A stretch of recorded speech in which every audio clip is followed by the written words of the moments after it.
Welcome back. The next step would be to simulate field-oriented control in some simulation software like MATLAB and Simulink or even Python or C. This will help us gain a much better understanding of it. But for this video, we will build a few more concepts that will help us to do the simulation in MATLAB. We will derive the motor model and we will understand the torque equation. So let's get started.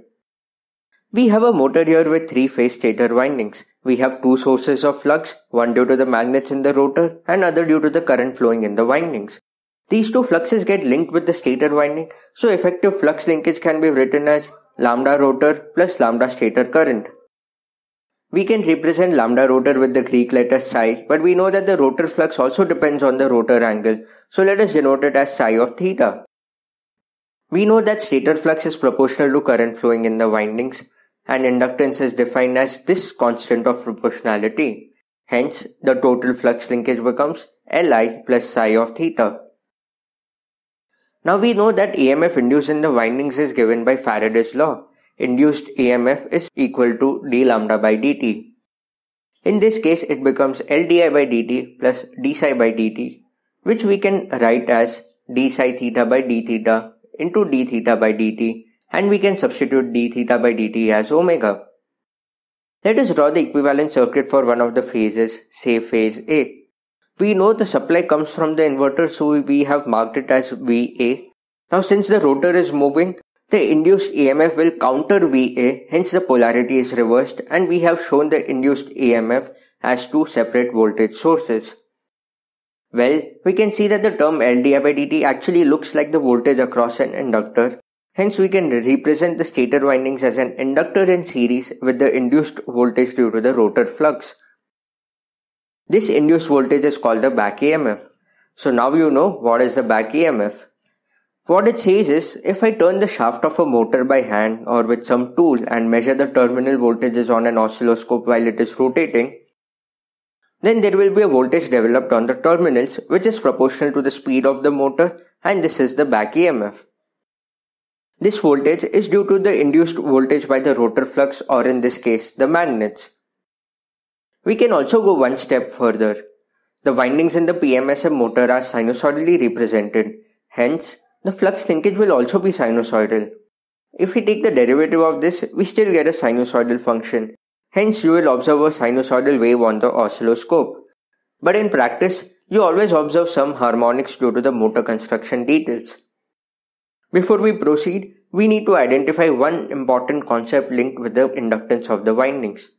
We will talk about mutual inductance.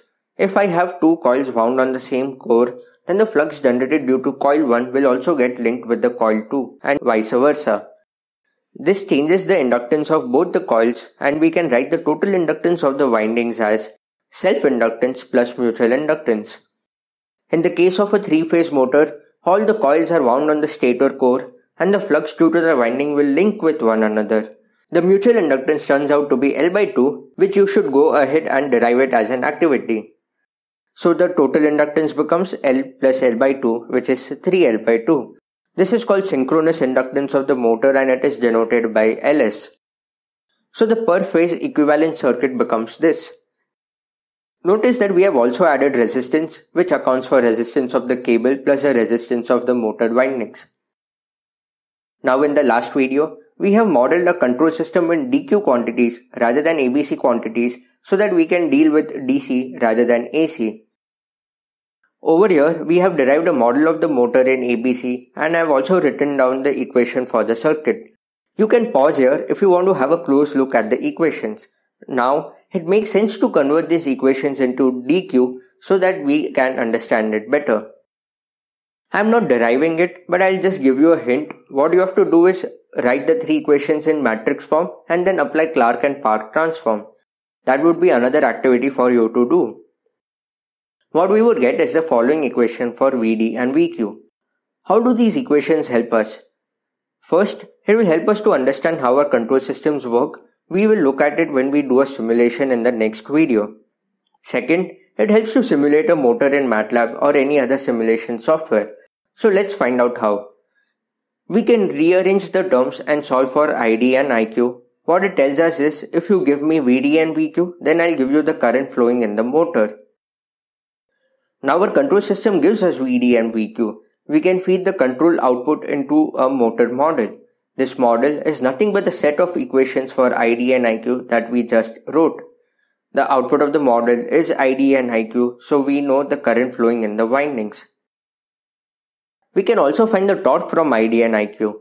We will have a look at this equation right after this, and from this torque we can find the speed of the motor as well.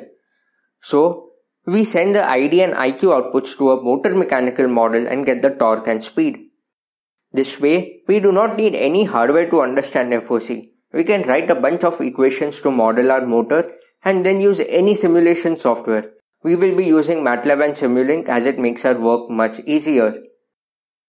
We can feed the currents and speed of the motor back into the control as feedback, and that completes our closed loop control. We will do exactly the same thing in MATLAB in the next video. Now, let's find out what the torque equation is telling us. I have written down two equations.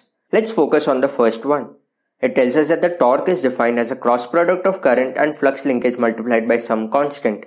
We know that the cross product of two vectors is maximum when the vectors are perpendicular to each other. So if the current vector is perpendicular to rotor flux, we will get maximum torque. We saw this point in the last video with two magnets. But let us relate it to back EMF. We know back EMF is derivative of rotor flux.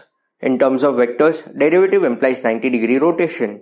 Hence, we can see that my rotor flux lies on the D axis, whereas the back EMF lies on the Q axis. This gives an important conclusion. To get maximum torque, back EMF should be in phase with the IQ current. This is a very helpful result. If I can estimate or measure the back EMF, I'll get to know what is the rotor angle. This implies we do not need a position sensor in the motor. That means you save money. This is also called as sensorless algorithm, which we will study later. What you should remember is back EMF should be in phase with IQ current. Let us check out the second equation of torque. Well, this equation is derived from the first equation itself, but we are not doing the derivation over here. The focus is more on understanding what this equation states. It tells us that the torque is dependent on both ID and IQ. But did we not discuss in the last video that ID component produces no torque and all torque is produced by IQ? Well, I lied. Well, let us understand it now. In a surface mount rotor, reluctance from all angles is the same, whereas in a non-salient rotor or in an IPM motor, we see different reluctances. But why are we talking about reluctance? There is no term of reluctance in the equation. Well, there is. It is hidden in the form of inductance. Remember that inductance was nothing but the amount of flux per unit current? And we know that higher reluctance obstructs flux. Or in other words, I will get less flux per unit current if the reluctance is higher. And that implies that inductance is inversely proportional to the reluctance. This tells us that for a salient rotor, inductance seen by D axis is not equal to inductance seen by the Q axis. And that is exactly where we get extra torque from. We can split the torque equation into two. The first term is the torque due to the magnets. The second term is the reluctance torque. We will look into it even further when we talk about MTPA, max torque per ampere. For a non-salient rotor, LD is equal to LQ. Therefore, the torque equation simplifies to just this. Here we can see that only IQ current generates torque. ID component has no impact on it. I hope you understand the relationship of torque with currents much better now. Let us end our video here by summarizing what we learned. We made a DQ model of the motor. It takes VD and VQ as input from the control system and outputs ID, IQ, omega and torque. We introduced the torque equation and got valuable information from each term. In the next video, we will use MATLAB and Simulink to simulate field-oriented control. Till then, let me know your doubts in the comment section. See you next time.